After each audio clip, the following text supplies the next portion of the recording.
Presento, soy la doctora Lizeth Martínez Dionisio, médico infectóloga, trabajo en el Hospital María Auxiliadora y una ONG que se llama Vía Libre. Entonces, vamos a comenzar la charla de hoy, que es sobre la malaria.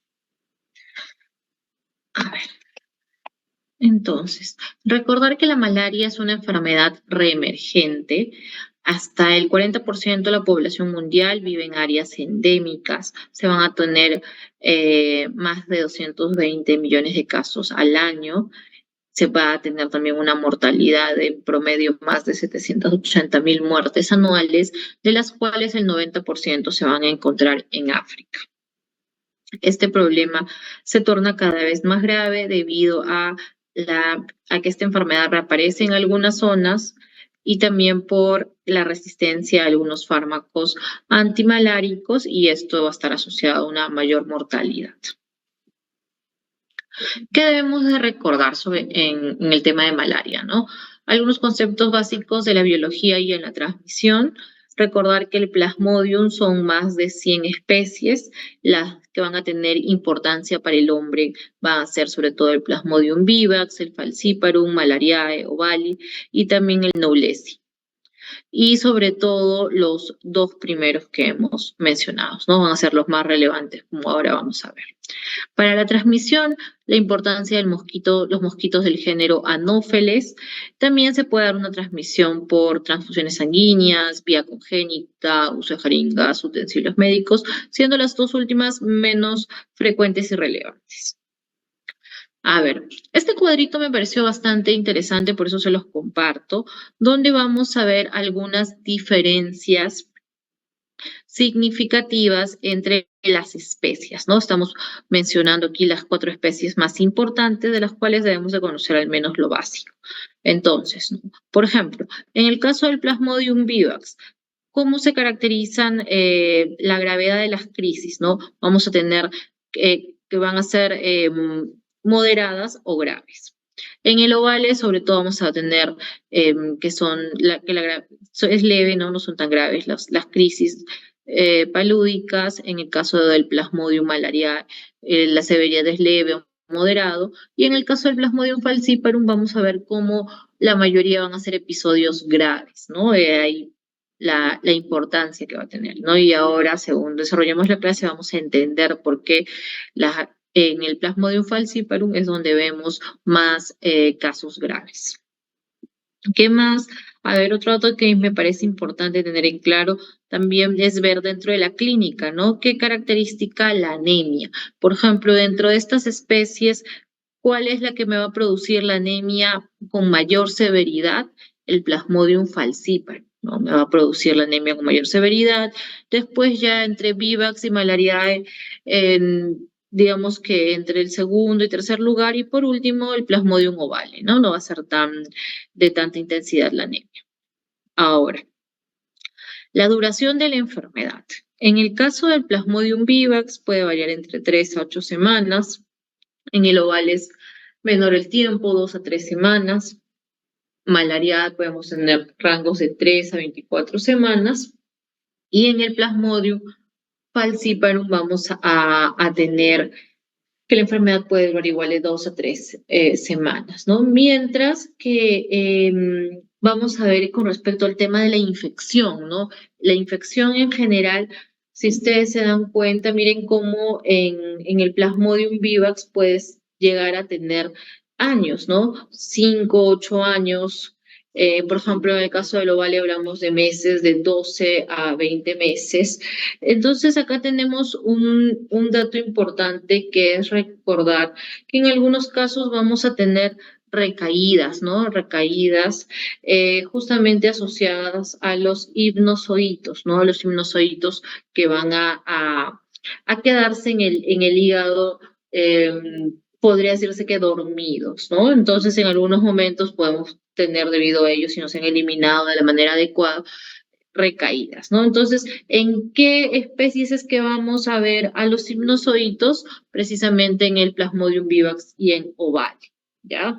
¿Qué característica va a tener Plasmodium malariae? Que dentro de las complicaciones está el compromiso renal, y en el caso de Plasmodium falciparum es la única en la cual vamos a ver un compromiso cerebral, ¿no? Que en algunos casos graves puede llegar a ver, ¿no? También ahora lo vamos a mencionar. A ver, ¿qué más? Recordemos con respecto al anófeles que van a haber hay 422 especies de anófeles en el mundo.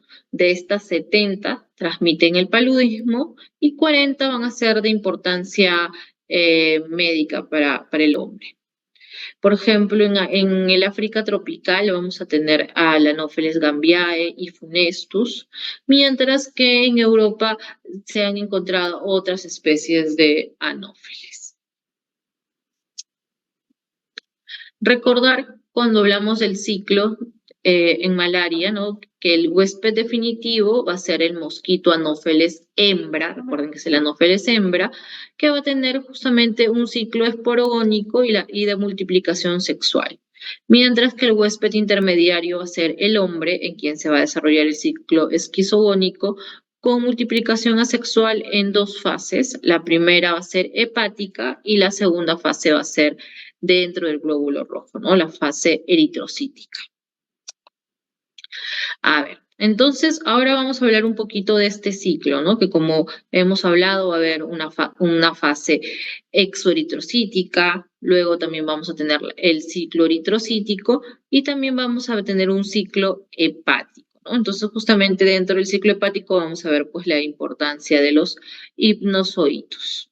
A ver, acá les tengo todo esto resumido para que no se olviden nunca. Ya, entonces, ¿qué es lo que va a suceder en el ciclo biológico en el hombre?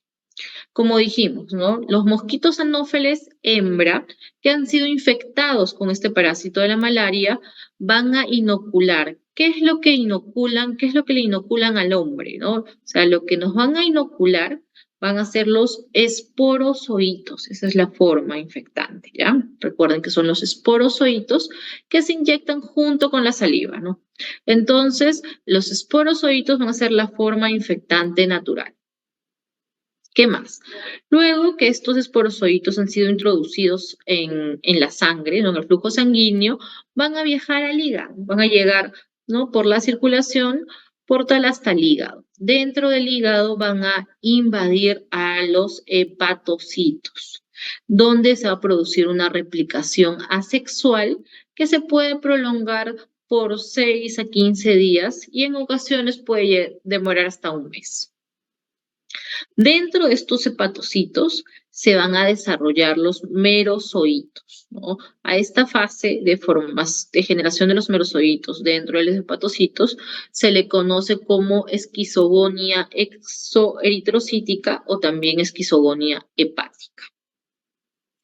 Entonces, recordar que en dos de estas especies que les mencioné, que es el Plasmodium vivax y el Plasmodium ovale, la replicación de algunos de estos esquizontes hepáticos se puede demorar, se retarda, ¿no? Entonces, justamente a ellos se les conoce como los hipnozoitos o también conocidos como esquizontes durmientes. ¿Por qué tienen este nombre? Porque pueden ocasionar recaídas meses o años después de la infección inicial.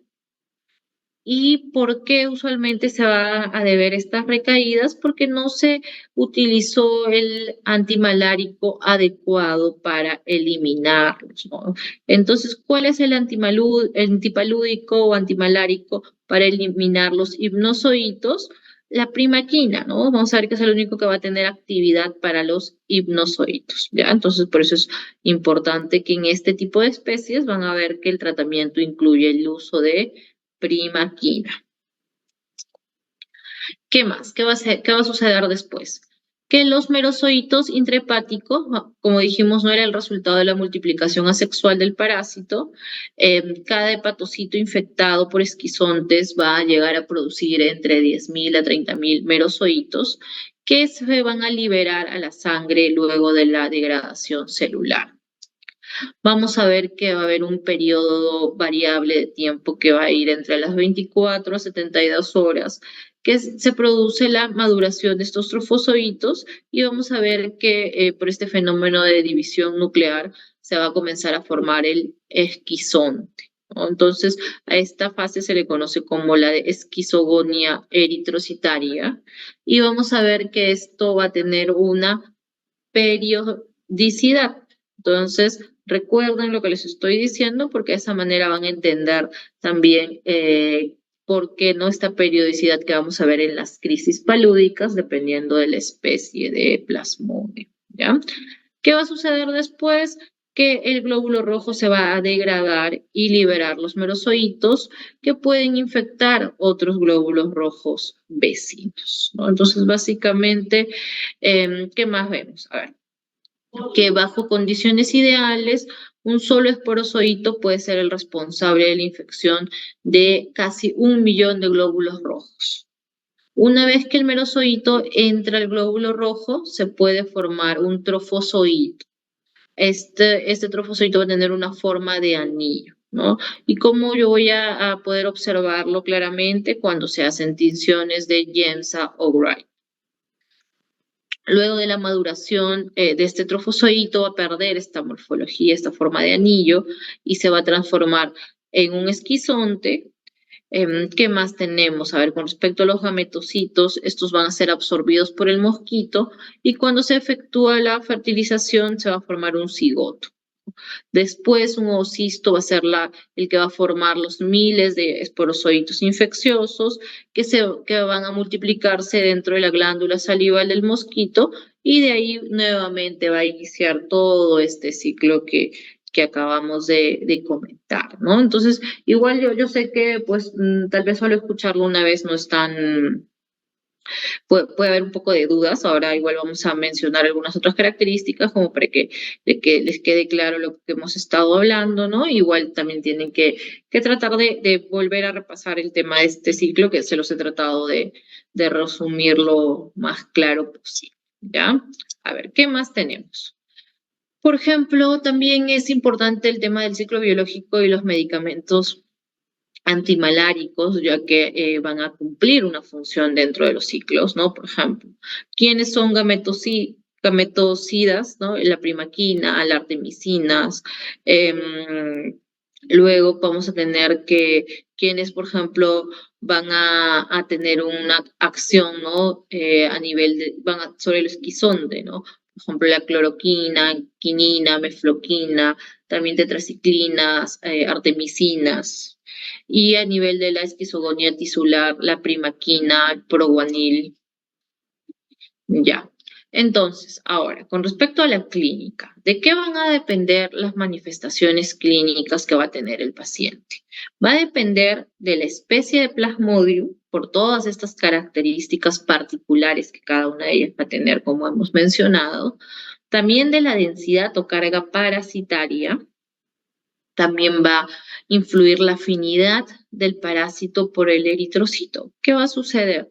No todos, digamos que todas las especies de Plasmodium tienen afinidad por todos los eritrocitos. ¿Qué sucede? Por ejemplo, en el caso del Plasmodium vivax y ovale, van a ver que va a haber una especial afinidad por los glóbulos rojos jóvenes, o también conocidos como reticulocitos.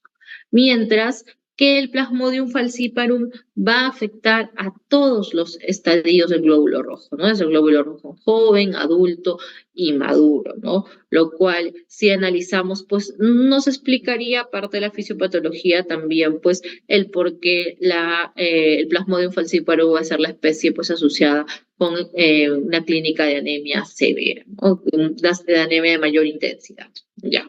En cambio, el Plasmodium malariae va a preferir exclusivamente los glóbulos rojos maduros.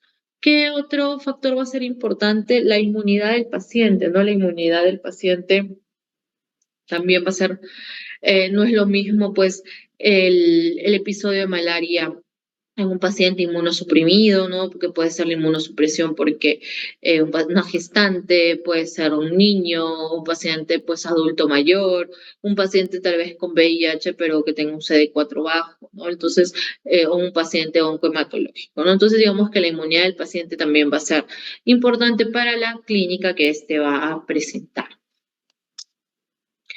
A ver, el cuadro clásico que vamos a ver es un paciente con malestar, cefalea, dolor muscular, náuseas, vómitos, fiebre con escalofríos, sudoración profusa y que esta presentación se puede ver alterada. ¿Por qué? Si es que el paciente tomó profilaxis para malaria, también por la inmunidad, ¿no? Por lo que acabamos de mencionar. A ver, con respecto a la fiebre, ¿qué características vamos a observar? Que estos picos febriles se van a correlacionar con la elevación de los niveles de TNF-alfa asociados a este factor necrosis tumoral tipo alfa asociados a la liberación de proteínas del parásito durante la ruptura de los eritrocitos. Vamos a ver que va a haber en este periodo una sincronización de las esquizogonias. Y van a ver que esta sincronización nos va a dar pues como un parámetro que vamos a ver en la fiebre, ¿no? Por ejemplo. Por eso es que en la especie de Plasmodium falciparum se hablaba muchas veces lo describían, ¿no? Como una terciana maligna. ¿A qué se debe eso? A que vamos a ver una periodicidad en los paroxismos febriles. ¿De cuánto tiempo, no? De 48 horas. Luego, en cambio, en el Plasmodium vivax ovale también vamos a ver esta periodicidad de 48 horas, por eso se le conoce también como terciana, pero benigna, ¿no? En el caso de vivax ovale. En cambio, en el caso de malariae, vamos a ver que esta periodicidad va a ser de 72 horas y por eso se le conoce como cuartana, ¿no? Ahí digamos, esos van a ser los periodos en el que se ha visto, ¿no? En estas especies que van a venir estos picos febriles intensos. ¿Y por qué vamos a encontrar, por ejemplo, en el el Plasmodium falciparum, la anemia mucho más severa? ¿No? Se va a deber a varios factores, entre ellos a la hemólisis intravascular que me va a producir esta especie, a procesos inmunológicos. También, por ejemplo, hay los NOPS, que se refieren a las protuberancias electrodensas que van a ver en los glóbulos rojos. Vamos a ver cómo está presente la proteína 1 en la proteína 1 en la membrana del eritrocito del Plasmodium falciparum. Esas son las siglas, ¿no? De PFEMP1, quiere decir proteína 1 de la membrana del eritrocito del Plasmodium falciparum. Y esto va a generar pues mayor secuestro en los glóbulos rojos parasitados. También vamos a ver la formación de rosetas, que son estas rosetas, se le denomina así cuando se unen los eritrocitos no infectados a glóbulos rojos que sí estén parasitados, ¿no? Entonces me van a formar estas rosetas que me van a generar ¿qué? Me van a generar obstrucción vascular. ¿Qué más voy a tener? La adhesión eritrocitaria a las células endoteliales. También voy a ver secuestro eritrocitario, que se refiere a ello, a la unión de los glóbulos rojos que han sido parasitados al endotelio capilar de órganos profundos, ¿no? ¿A qué me refiero? Que pueden unirse al endotelio capilar en pulmón, riñón, cerebro. Entonces, todo esto me va a generar pues esta clínica mucho más severa. Ya. Entonces, dentro de las manifestaciones, ¿qué signos me hablan de complicaciones, de peligro, a lo que yo debo estar muy atento? Son los vómitos persistentes, la letargia en el paciente, la presencia de ictericia y coluria, la presencia de anuria o oliguria, que el paciente presente deshidratación grave, que el paciente tenga hipotensión arterial, que me habla, ¿no? De una inestabilidad hemodinámica en el paciente, que hay un compromiso neurológico que se va a ver reflejado por convulsiones o trastornos de la conciencia y también por la presencia de trastornos hemorrágicos. ¿Qué diferencias puedo ver dentro de la clínica dependiendo de las especies, ¿no? Algunas ya las hemos mencionado, pues por ejemplo vamos a ver la gravedad, ¿no? Entonces los casos de mayor gravedad van a ser principalmente por Plasmodium falciparum, después le sigue Vivax, después por ejemplo, si comparamos las otras especies restantes, por ejemplo, Neulesi va a tener los episodios de mayor gravedad que Ovale y que Malariae. Pero en general recordar que cualquiera de estas especies puede llegar a presentar un cuadro grave, ¿no? Solo que estamos hablando de frecuencias, ¿no? El problema frecuente va a ser con falciparum. ¿Qué más? Entonces, si yo estoy en un cuadro de Plasmodium vivax grave versus un cuadro de falciparum, ¿qué voy a ver de particular en los cuadros de Plasmodium vivax grave? Están asociados pues al tema de, por ejemplo, mayor veces de edema pulmonar, también trombocitopenia, no voy a ver pues ese compromiso cerebral, voy a ver también acidosis. En cambio, el Plasmodium malariae, como mencionamos, este compromiso renal, ¿no? Sobre todo se va a ver reflejado como un síndrome nefrótico. Y también que las especies no falciparum, sobre todo hablamos de Vivax, están más asociadas a que otra complicación, a la rotura de vaso. También podemos tener esta complicación. A ver, ¿cuáles van a ser los factores predisponentes en el paciente, ¿no? Para poder presentar un cuadro complicado de malaria. Sobre todo cuando hablamos de Plasmodium falciparum, ¿no? Las edades extremas, ¿no? Grupos etarios extremos, ¿a qué me refiero, no? A niños, adultos mayores, gestantes, también como mencionamos, sobre todo cuando son primigestas y durante el segundo trimestre de la gestación, ¿no? Hay más posibilidades de complicaciones. Los inmunosuprimidos que mencionamos, bueno, que pueden ser diversos el motivo de inmunosupresión, entre ellos, pues, pacientes oncológicos, pacientes con uso prolongado de corticoides, otro tipo de terapias biológicas inmunosupresoras, otro tipo de pacientes inmunocomprometidos, como puede ser el paciente con VIH, un paciente pues con tuberculosis con complicaciones o cáncer. ¿Quiénes más? Los pacientes esplenectomizados, ¿no? Que ya no tengan vaso por algún motivo, de repente tuvieron una cirugía de emergencia, donde tuvieron que extraerles el vaso, etcétera, pero también va a ser una población que va a tener más riesgo de complicaciones. Personas con problemas en la inmunidad o con algún tipo de falla orgánica preexistente.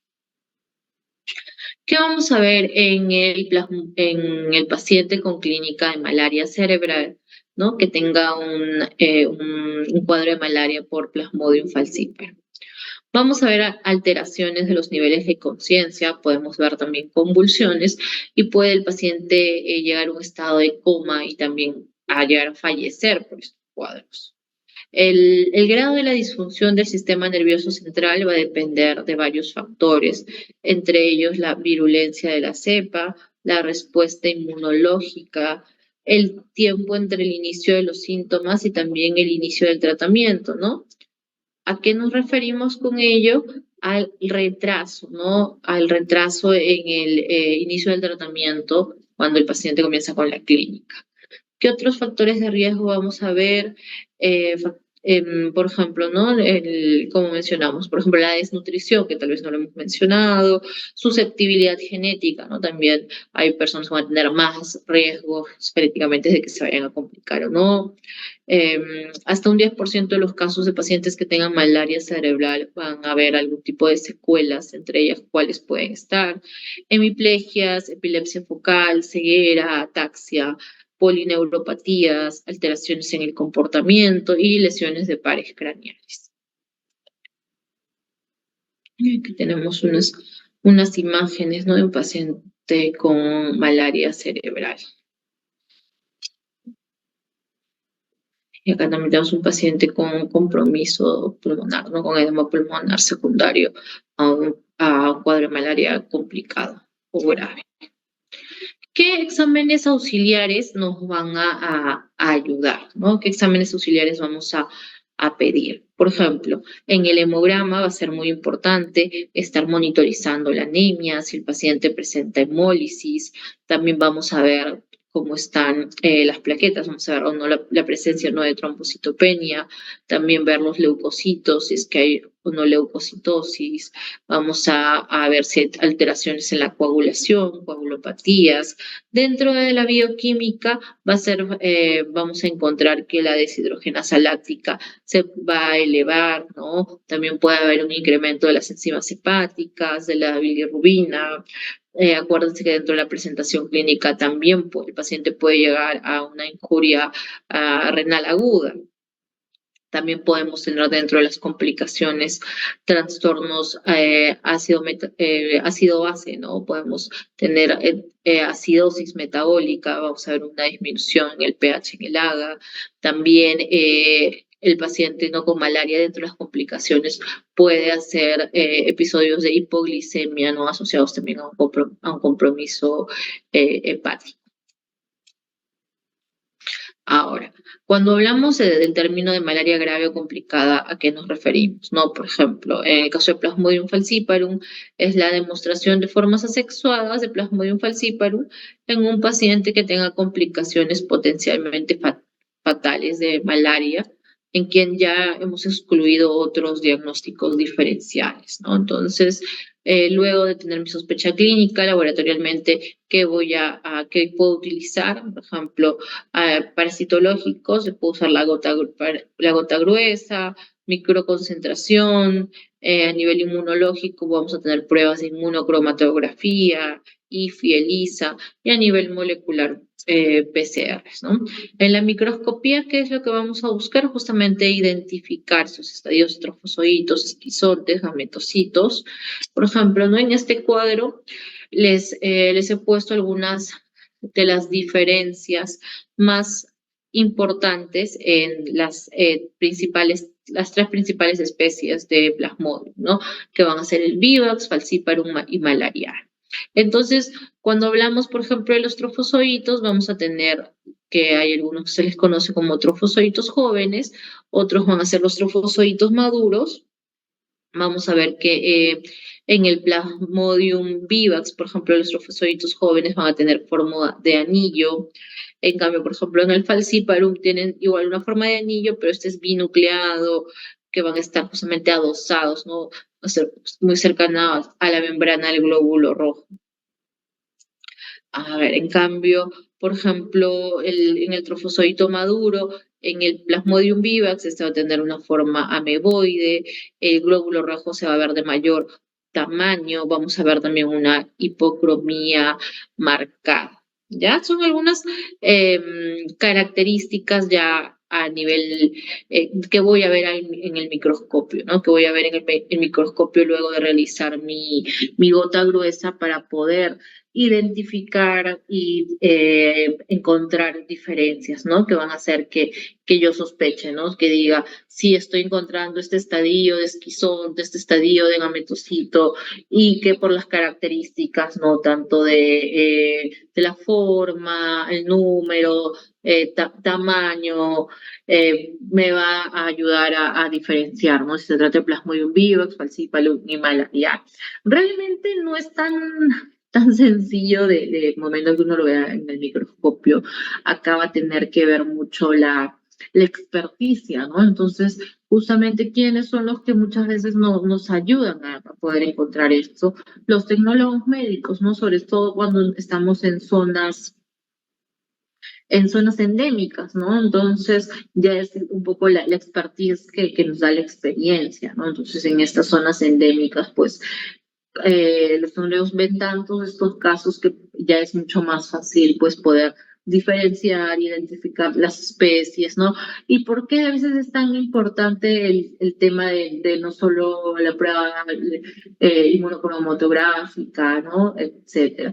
Porque pueden haber, por ejemplo, a veces infecciones mixtas, ¿no? Entonces una persona, recuerden, no necesariamente va a tener una sola especie de Plasmodium, ¿no? Entonces una persona puede llegar a tener una infección por Plasmodium vivax y también a la vez una infección por Plasmodium falciparum. Claro que sí, ¿no? Podemos tener estas infecciones mixtas.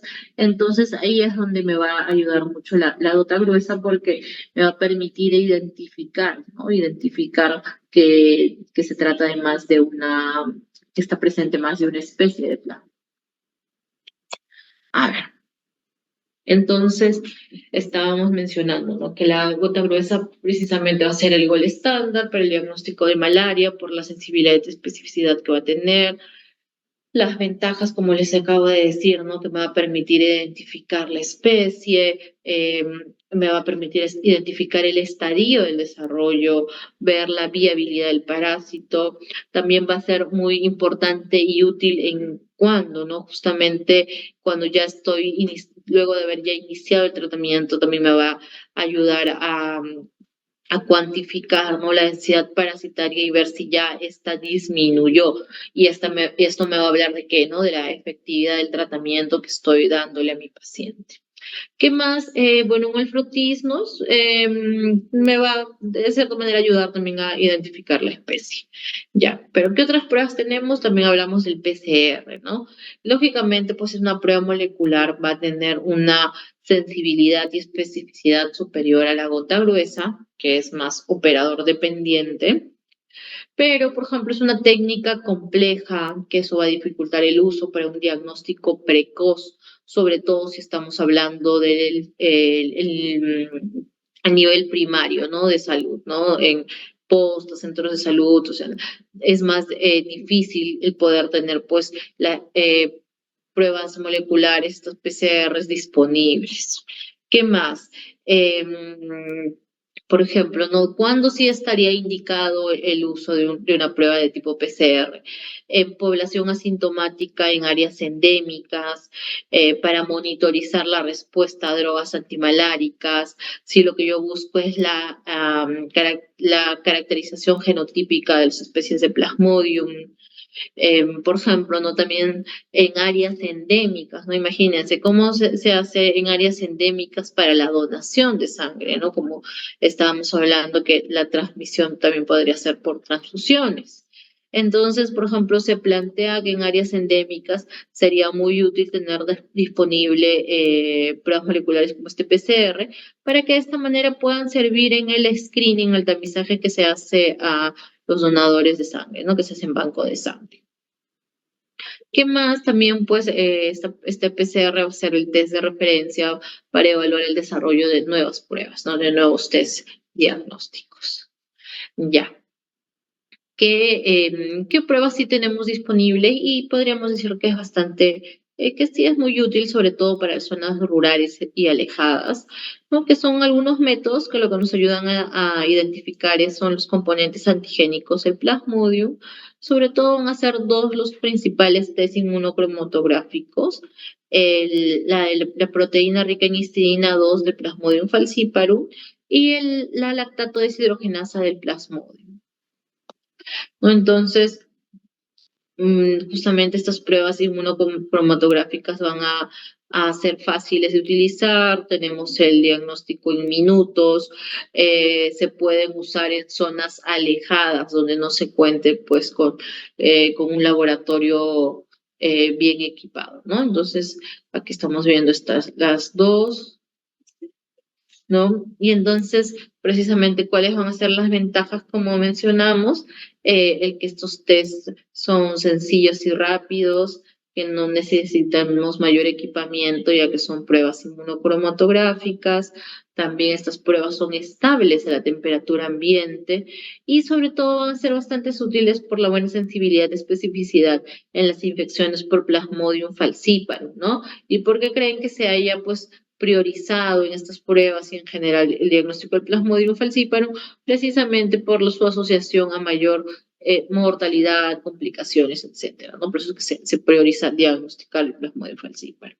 Ya, ¿qué desventajas tenemos? Que, por ejemplo, que no van a diferenciar cuando se trata de Plasmodium malariae o Vale o Vivax. Tampoco me van a ayudar a diferenciar las parasitemias mixtas. no van a poder cuantificar la parasitemia, ¿no? A diferencia de la gota gruesa, no me van a poder decir cuál es la densidad, no voy a poder ver la densidad parasitaria, no voy a poder con ello monitorizar mi respuesta al tratamiento, ¿no? Entonces, esas son algunas desventajas. ¿Y qué más? Bueno, el precio, ¿no? El precio, sobre todo cuando estamos hablando de un país, pues, que tiene pocos recursos. Ya, entonces, aquí, por ejemplo, podemos ver también un resumen de cómo funcionan estas pruebas inmunocromatográficas, cuáles son los límites de detección que van a tener, qué tanto me van a ayudar, ¿no? O sea, que en las infecciones mixtas, si se ha reportado o no reactividad cruzada para otras especies, em, digamos que son digamos que es un pequeño resumen para sobre estas pruebas antigénicas. ¿Qué más? A ver, bueno, esto de aquí ya esto como que es lo que hemos conversado, ¿no? Y que la gota gruesa me va a decir, pues sí, el recuento parasitario, diferenciar entre especies, el cambio, el PCR, ¿qué otra ventaja va a tener? Pues justamente al ser una prueba molecular que me puede ayudar en el diagnóstico de parasitemias muy bajas y también pues va a tener utilidad en lo que son estudios moleculares de resistencia. Ya. Algunas definiciones importantes, ¿no? Que están en la norma técnica actual para malaria. Vamos a tener el término de recidiva. ¿A qué se considera una recidiva? A la persistencia o aparición de síntomas clínicos de malaria o hallazgos parasitológicos en un paciente por una falla terapéutica al tratamiento, ¿no? Antes de 28 días de habérsele administrado el tratamiento completo y supervisado.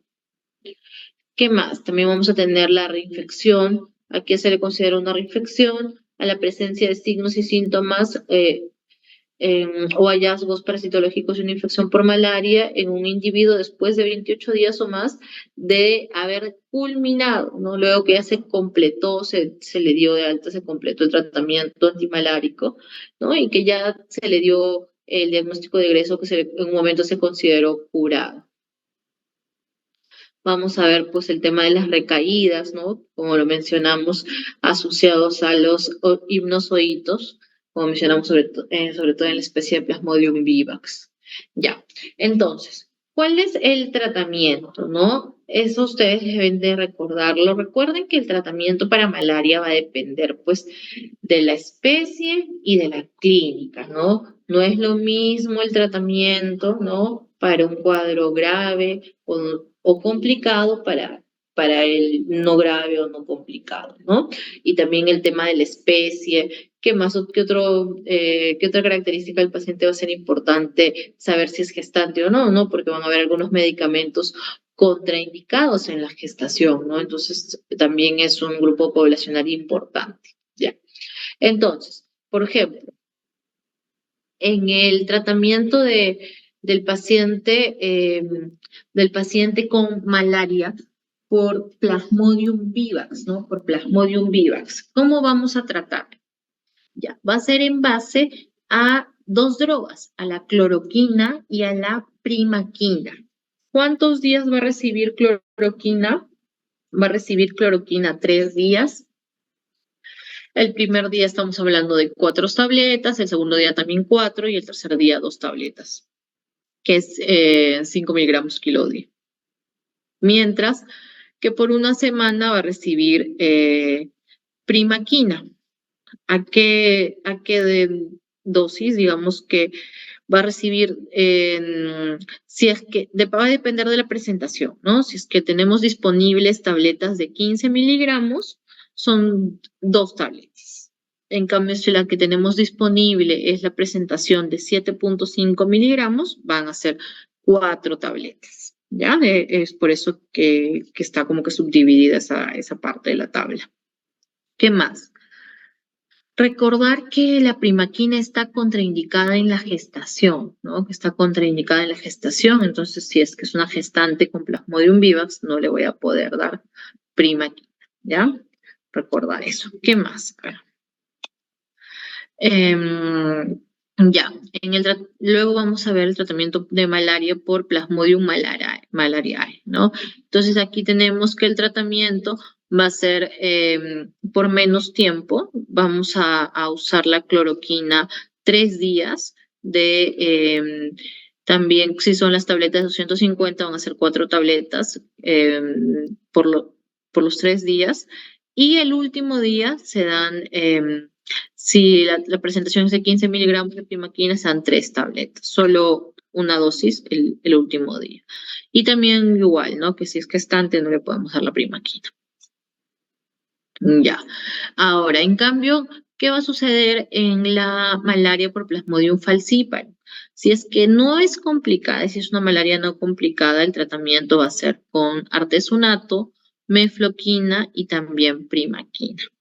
Va a recibir 3 días artesunato a una dosis de 250 miligramos, o sea, una tableta. Luego el primer y segundo día va a recibir 3 tabletas de mefloquina y el primer día va a recibir 3 tabletas de 15 miligramos de primaquina. A ver, bueno, creo cuando estábamos hablando, ahora vamos a mencionar, hemos hablado de el tratamiento en casos no complicados, ¿no? Pero ¿y qué hacemos si se trata de un paciente que va a tener malaria grave? ¿No? Entonces, ¿a qué yo llamo malaria grave? ¿O qué va a definir el que el paciente tenga malaria grave? Eso es importante que lo tengan claro. Va a estar en base a qué, a algunos hallazgos laboratoriales, pero sobre todo la clínica va a ser muy importante, ¿no? Entonces, ¿qué es lo que voy a encontrar o qué es lo que me debo recordar, ¿no? Vamos a ver, por ejemplo, ¿no? La OMS define malaria complicada por eventos como la presencia de malaria cerebral, la severidad de la anemia, que ahora vamos a ver a qué nos referimos, la insuficiencia renal aguda, presencia de edema de pulmón, hipoglicemia, shock o choque, la presencia de CID, hiperparasitemia, compromiso hepático o disfunciones metabólicas, ¿no? ¿A qué nos referimos con malaria graves? Malaria cerebral, perdón, estamos hablando cuando el paciente puede llegar a un compromiso hasta de coma. En la anemia mencionamos que es grave cuando la hemoglobina llega a ser menor a 5 o un hematocrito menor a 15. Vamos a sospechar de la insuficiencia renal aguda cuando la diuresis esté disminuida, donde tengamos una diuresis de menos de 400 mililitros por día, o también cuando veamos que la creatinina está en más de 3. Hablamos de la hipoglicemia en estos pacientes para definir en malaria grave cuando sea hasta menos de 40, cuando la presión sistólica sea menos de 80, cuando vemos sangrado espontáneo. Por ejemplo, en el compromiso hepático como criterios de gravedad es cuando ya la bilirrubina total está más de 3. Vemos un TGO más de 144, una TGP más de 150, y en la disfunción metabólica la consideramos cuando, por ejemplo, ¿no? En el AGA tenemos un pH menor a 7.25, un bicarbonato menor a 22 y un lactato mayor a 5. ¿Ya? Esos van a ser criterios de severidad, que estamos hablando de un caso de malaria complicada, ¿no? Entonces, por ejemplo, en la especie que más vamos a ver complicaciones, dijimos que era Plasmodium falciparum, ¿no? Entonces, ¿cuál va a ser la definición según la guía de la OMS, según la edición de 2015?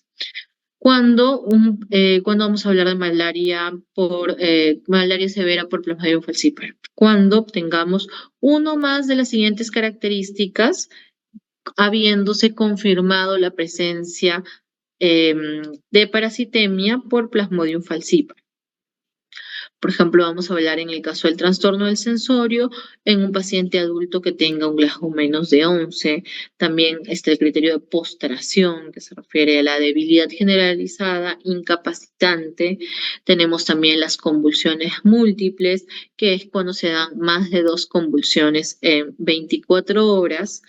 En el caso de la acidosis, se define, ¿no?, como un lactato mayor o igual a 5, un bicarbonato menos de 15 y un déficit de base mayor a 8. En hipoglicemia el límite igual también es menos de 40 miligramos por decilitro. Hablamos de anemia severa cuando la hemoglobina es menor o igual a 5.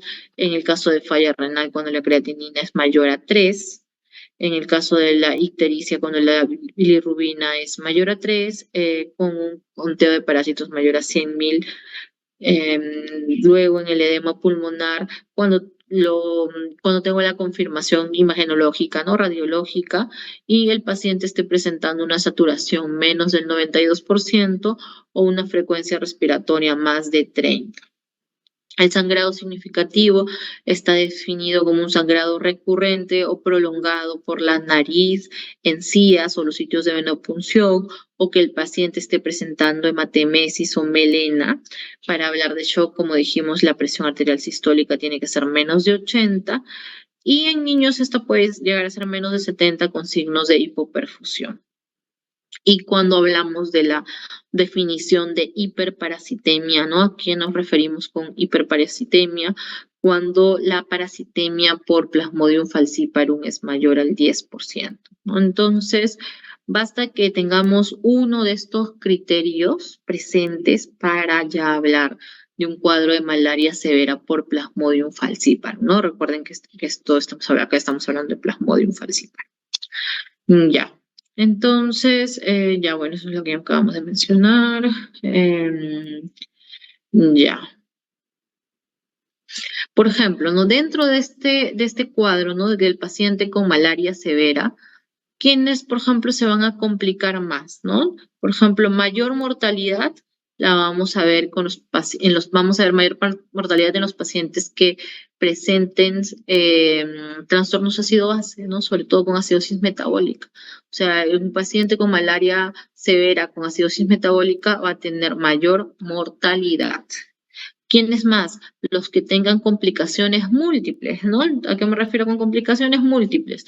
De repente el paciente pues tiene una anemia severa, está en 4 hemoglobina y a la vez está haciendo falla renal, también tiene un trastorno de acidosis, o también pues estoy viendo que tiene hiperparasitemia, ¿no? Entonces a eso se refiere con complicaciones múltiples, ¿no?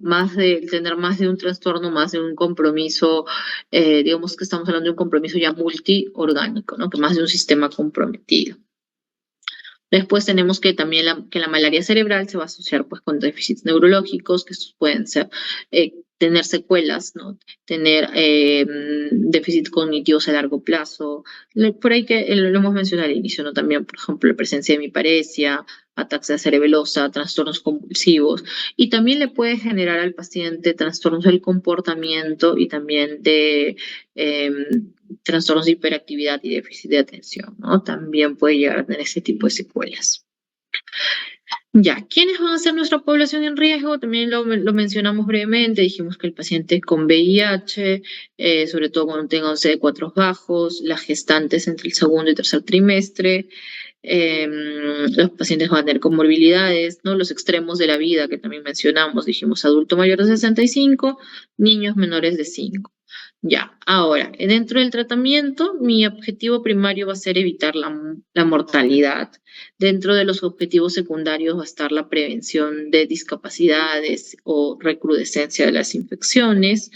¿Qué más? Valorar en algunos casos el uso de antibióticos si es que hay sospecha de alguna infección concomitante, ¿no? El paciente séptico, ¿no? Porque vamos a ver en muchos casos, sobre todo de malaria severa, ¿no?, estas coinfecciones, o sea, esta sepsis bacteriana concomitante. ¿Y qué se ha visto, no? Por ejemplo, el incremento de casos de bacteremia, sobre todo por salmonela, y más aún en los extremos de la vida, ¿no?, por ejemplo, en niños. También no descartar pues las coinfecciones, ¿no? Así como hemos hablado y hemos dicho que un paciente puede tener una infección mixta, ¿no? Por más de una especie de Plasmodium. También un paciente puede cursar con más de una infección a la vez. ¿A qué me refiero, no? Un paciente puede tener dengue y malaria, claro que sí. Un paciente puede tener malaria y leptospirosis también, ¿no? O puede tener malaria y una riqueza, ¿no? Y rickettsiosis también, ¿no? Recuerden que sobre todo en zonas tropicales, ¿no? Endémicas para todas estas patologías, pues puede haber más de una infección presente, ¿no? Entonces, recordar que si yo ya diagnostico una, no significa que sea imposible que mi paciente pueda tener otra más, sobre todo si veo pues que hay una mala evolución, ¿no? Ahí debo de sospechar, ¿no? Sobre todo cuando tengo una mala evolución, a pesar de estar dando un tratamiento adecuado, ¿no? Entonces, sospechar que puede tener más de una infección presente. Entonces, en el paciente que tenga malaria grave, ¿qué vamos a monitorizar? Las funciones vitales, el nivel de conciencia es muy importante, monitorizar, por ejemplo, tomar la hemoglucotest, ¿no? Estar viendo cómo va la glucosa, la función renal. También yo voy a tener controles de la densidad parasitaria. ¿Por qué? Porque de esta manera yo voy a confirmar la efectividad de mi tratamiento con la eliminación del parásito, por más que tal vez la mejoría clínica pues puede tardar un poco más. A ver, entonces, ya casi para terminar, entonces vamos a ver lo que es el tratamiento de la malaria grave, ¿no? Porque lo que hemos hablado hace un momento fue el tratamiento para Plasmodium vivax, malaria y falciparum, pero en cuadros no graves, ¿no? Entonces, en el cuadro grave cambia mi tratamiento, ¿no? Como dije, no va a ser lo mismo. Entonces, en los cuadros graves los estamos clasificando en dos, ¿no? En la malaria grave por Plasmodium falciparum o la malaria grave por Plasmodium vivax. Entonces, ¿cuál es el tratamiento que voy a usar? Si es por falciparum, vamos a usar derivados de la artemisina y clindamicina. En cambio, si es por Plasmodium vivax, la única diferencia, ¿cuál es? Que a los derivados de la artemisina y la clindamicina le añado la primaquina. ¿Por qué? Porque acuérdense que el vivax va a tener hipnozoitos y también tengo que eliminarlos.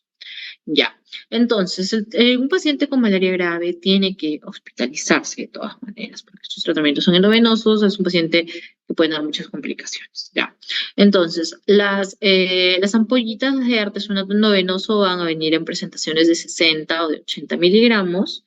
¿Cómo se va a administrar? Vamos a darle al paciente una dosis inicial de 2.4 miligramos kilo.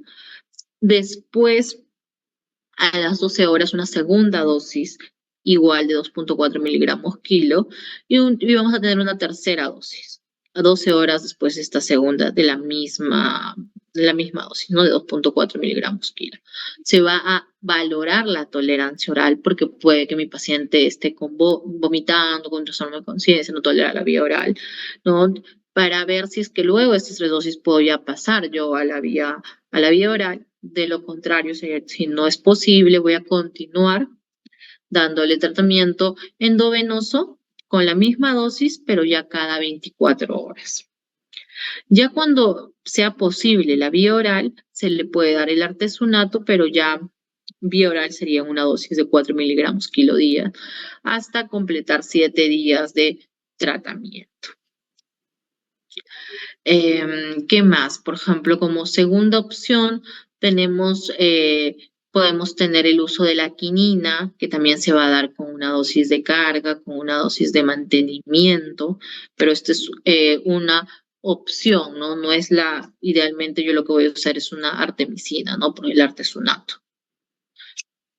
Y, por ejemplo, ¿no? Esto es en el caso de cuando uso quinina, ¿no? Quinina y clindamicina, que voy a, aparte de la dosis de carga, también voy a seguir con una dosis de mantenimiento. Aquí recordar también estar monitorizando, pues, efectos adversos, ¿no? Acuérdense que, sobre todo, porque no se prefiere, pues, que la quinina sea la primera opción? Por los efectos adversos, ¿no? Va a ser más tóxica, entonces vamos a poder ver complicaciones neurológicas, gastrointestinales, entonces por eso hay que ser bastante cuidadoso, ¿no? Por eso es que se prefiere usar las artemisinas, ¿no? Como primera línea antes que la quinina, ¿no? A ver, y ¿qué más tenemos aquí? Algunas reacciones adversas a primaquina.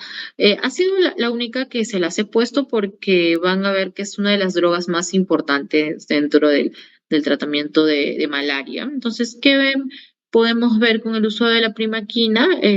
Reacciones como anorexia, náuseas, vómitos, dolor abdominal. También van a haber algunos efectos adversos asociados pues a la dosis, ¿no? Como leucopenia, neutropenia, sobre todo cuando se utilizan dosis muy altas de más de 100 miligramos, 120 miligramos al día.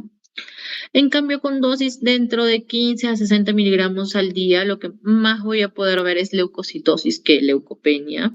También puedo ver complicaciones como la metahemoglobinemia, que es algo frecuente. Sobre todo también va a depender de la dosis mayores de 30 miligramos días, no con 15. Otras complicaciones graves el paciente que utiliza primaquina puede llegar a presentar anemia hemolítica, también asociado a la dosis. Eh, ¿Qué más? Está más asociado, por ejemplo, es más común en raza negra y también por el déficit de esta enzima, ¿no? La glucosa 6-fosfato deshidrogenasa.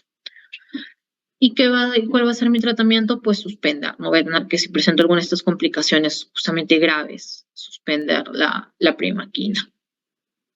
Ahora, como medidas de prevención que tenemos, medidas de protección personal, como es el uso adecuado de mosquiteros, el uso de ropa adecuada, ¿a qué me refiero? ¿No? Ropa, pues, polos casacas de manga larga, que esté a veces impregnada o hay de de repelente, el uso de la quimioprofilaxis, y ya dentro de las medidas de protección poblacional lo que tenemos es el diagnóstico temprano y el diagnóstico y tratamiento temprano y oportuno, el adecuado control y tamizaje de la donación de sangre en áreas endémicas o también en población que procede de áreas endémicas, ¿no? Porque creen que también es importante, pues, ese dato o tener ese dato claro en banco de sangre, ¿no? Imagínense que ya de repente no estamos en una zona endémica de malaria, está acá en Lima la persona, ¿no? Pero esta persona viene a donar sangre acá, pero viene de tal vez Iquitos, viene de Tumbes, zonas donde hay pues muchos casos de malaria, ¿no? Entonces es importante tener claro este dato, ¿no? También debe de haber un control vectorial integrado. Eh, y también una mejora en lo que es la información, ¿no? Educación, comunicación para prevenir la malaria.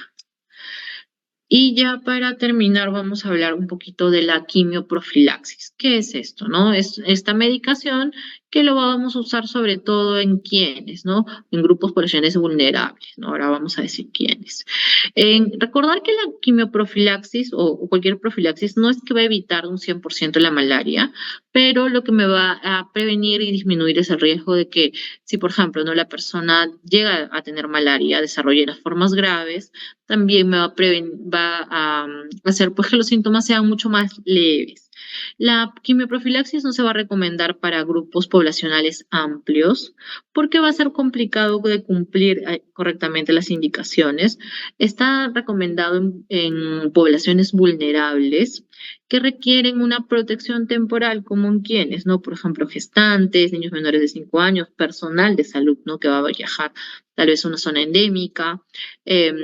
Cuando uno realiza turismo, no turistas tanto nacionales como extranjeros, o otra población, pero que necesita esta quimioprofilaxis porque se está desplazando justamente hacia zonas de alta endemicidad o tal vez en una zona que esté pasando por una situación de epidemia. A ver, entonces, va a depender, por ejemplo, el medicamento que yo elijo, si estoy en un área donde el Plasmodium falciparum sea un sensible a la cloroquina o ya tengo un Plasmodium falciparum que sea resistente a la cloroquina. Entonces, si estoy en una zona donde el Plasmodium falciparum aún es sensible a la cloroquina, lo que voy a a elegir como profilaxis o como quimioprofilaxis va a ser la cloroquina, una dosis de 500 miligramos una vez a la semana. Debo de iniciar antes el tratamiento antes del viaje, la quimioprofilaxis, 1 o 2 semanas antes de viajar, y se continúa hasta 4 semanas después de haber concluido el viaje. O sea, ya salir del área donde hay una alta prevalencia de malaria. Ya. ¿Qué más? En cambio, si yo el viaje lo voy a realizar a un área con resistencia a la cloroquina para Plasmodium falciparum, voy a tener dos opciones, la mefloquina o la doxiciclina. En el caso de la mefloquina es de 250 miligramos una vez a la semana y también se empieza 1 o 2 semanas antes del viaje.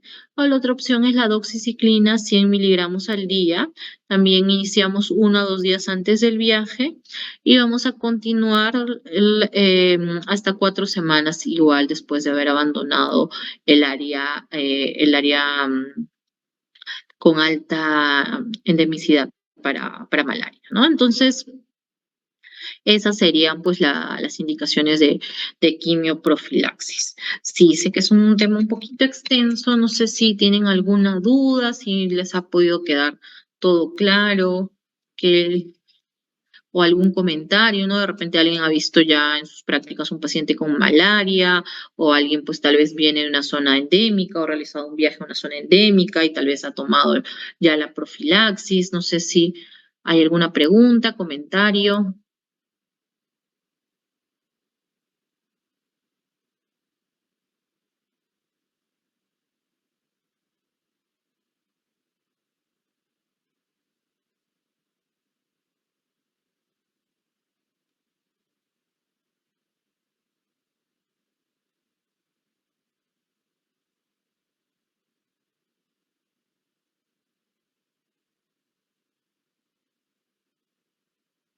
Chicos, ¿me están escuchando? Creo que no, o no me han escuchado. Doctora Topper. Sí, seguro, no hay ninguna pregunta, comentario, nada. Ya, bueno, entonces, si no hay ninguna duda, pregunta, pues terminamos la clase de hoy. Ya le he pasado las diapositivas a la delegada del curso, entonces me imagino que